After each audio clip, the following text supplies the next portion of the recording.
Hello everyone, this is Bookish ASMR, and today I'm going to be reading George Orwell's 1984.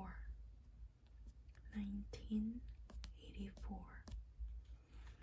So last video I read some part of the introduction, and today I'm going to read the actual story. And I'm using my soft speaking voice.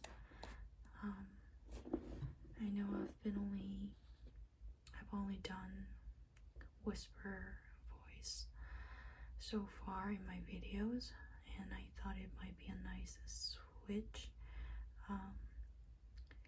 to read a book in my actual speaking voice, but in a softer tone. So this is where it all starts. Chapter 1. It was a bright cold day in April, and the clocks were striking 13. Winston Smith, his chin nuzzled into his breast in an effort to escape the vile wind, slipped quickly through the glass doors of Victory Mansions, though not quickly enough to prevent a swirl of gritty dust from entering along with him. The hallway smelt of boiled cabbage and old rag mats.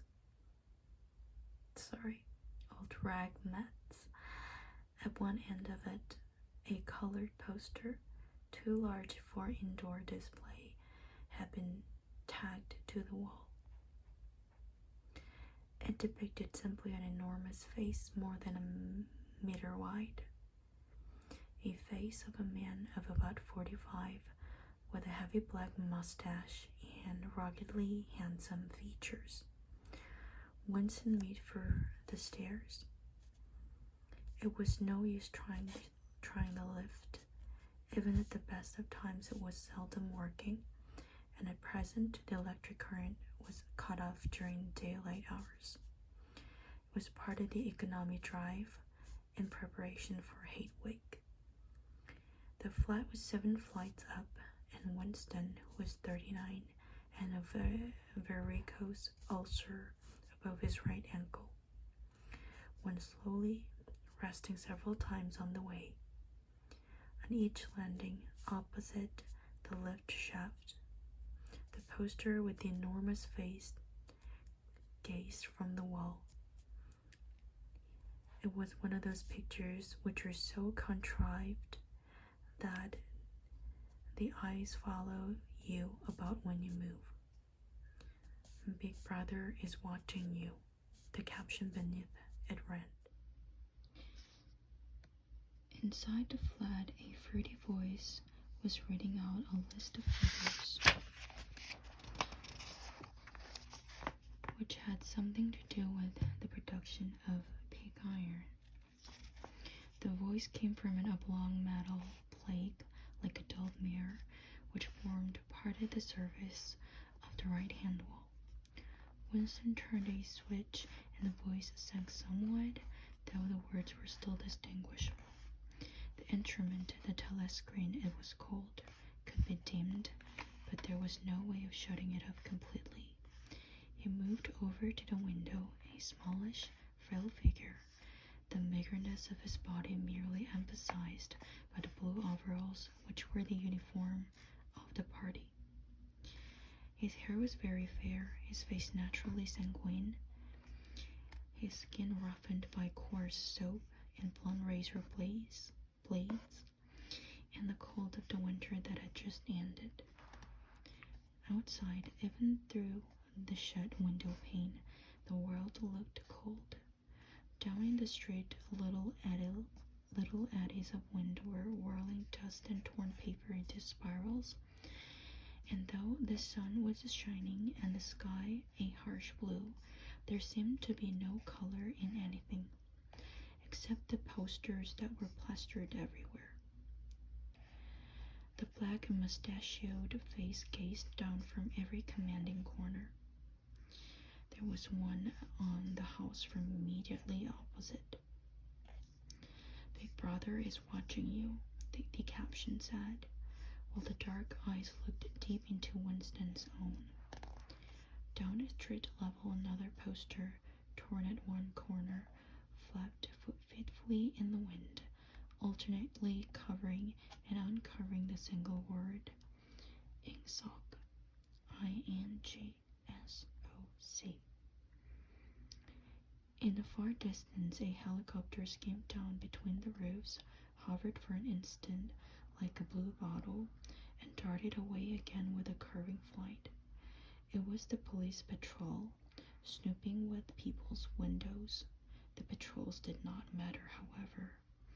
Only the thought police mattered. Behind Winston's back, the voice from the telescreen was still babbling away about pig iron and the overfulfillment of the 9th three-year plan. The telescreen received and transmitted simultaneously. Any sound that Winston made, above the level of a very low whisper, would be picked up by it. Moreover, so long as it remained within the field of vision which the metal plate commanded, it could be seen as well as heard. There was of course no way of knowing whether you were being watched at any given moment, how often, or on what system. The thought police plugged in on any individual wire was guesswork. It was even conceivable that they watched everybody all the time. But at any rate, they could plug in your wire whenever they wanted to. You had to live, did live, from habit that became instinct, and an assumption that every sound you made was overheard, and, except in darkness, every movement scrutinized. Winston kept his back turned to the telescreen. It was safer, though, as you well know, even a back can be revealing. A kilometer away, the Ministry of Truth, his place of work, towered vast and wide above the grimy landscape. Here I have a cup of chamomile tea. Let me have a sip of it.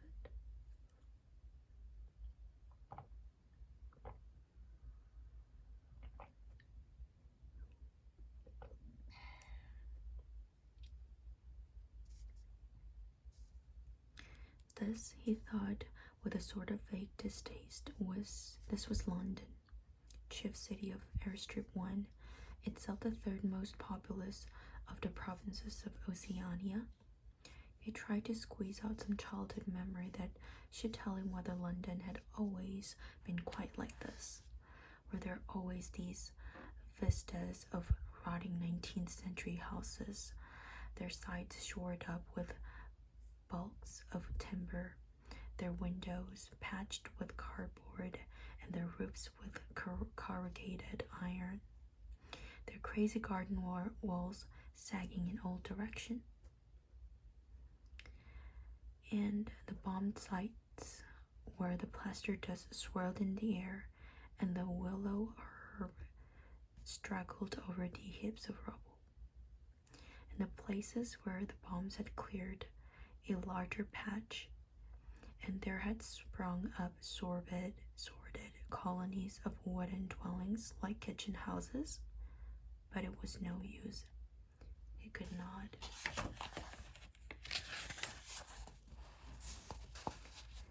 Remember, nothing remained of his childhood except a series of bright lit table lucks occurring against no background and mostly unintelligible.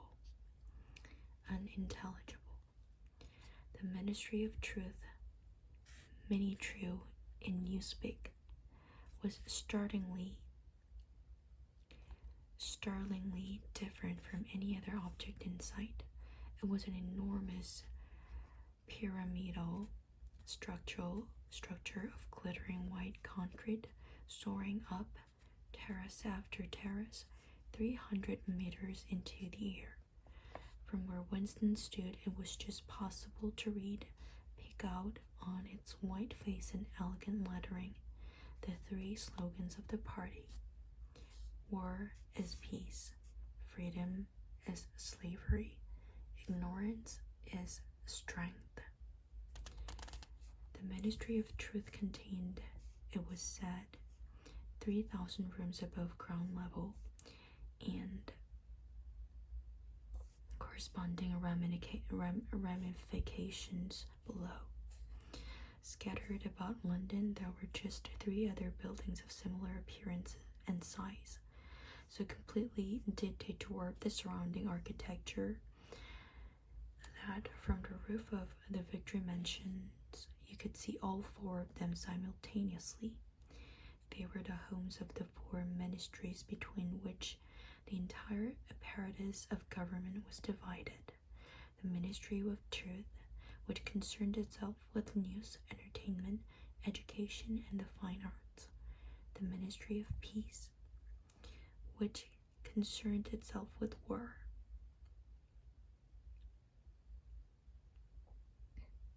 The Ministry of Love, which maintained law and order. And the Ministry of Planning, which was responsible for economic affairs. Their names in newspeak: Mini True, Mini Pax, Mini Love, and Mini Plenty.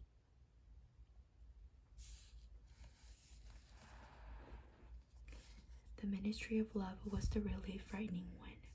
There were no window in it at all. Winston had never been inside the Ministry of Love, nor within half a kilometer of it.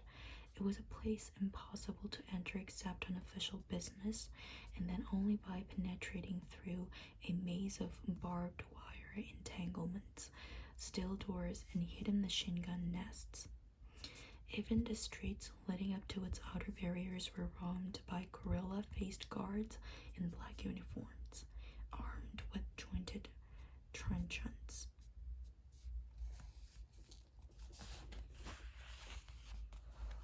The book's been really good.